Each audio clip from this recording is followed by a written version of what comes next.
the realm of gaming, there is no shortage of exceptional games. We are here living in a time where indie games are captivating the mainstream spotlight of the gaming world.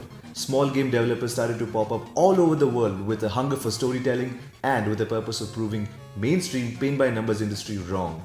India too felt its effect. Even though India is not a hub for AAA games, we are here to give you a quick gander at Indian-made indie video games that will enchant, intrigue, and entertain you.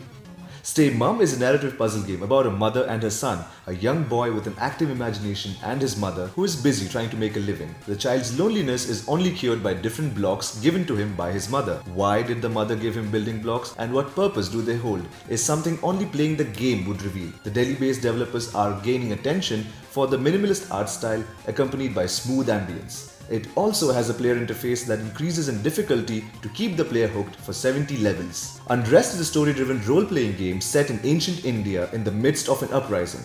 Play as ordinary men and women struggling for safety, freedom, food for their children, and a chance at peace.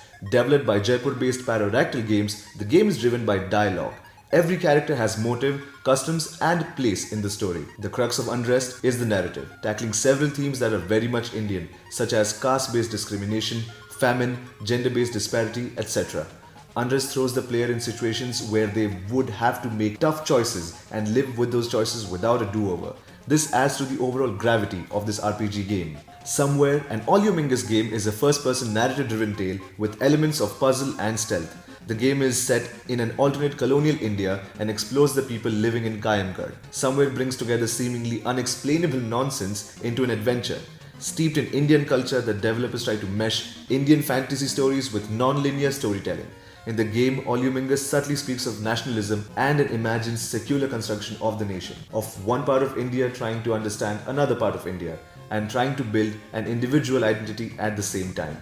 Antariksh Sanchar is a speculative science fiction adventure inspired by the vibrant cultures of South India, produced by Quicksand Games Lab in collaboration with Jayalakshmi Ishwar, Unbox Festival and Blot. A point-and-click adventure game set in the 1920s, inspired by the dream theorems of mathematician Srinivasa Ramanujan and originating from an opera by the classical dancer Jayalakshmi Ishwar.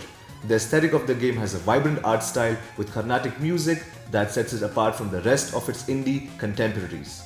So with this, we end our quick list of Indian-made indie video games. Happy gaming!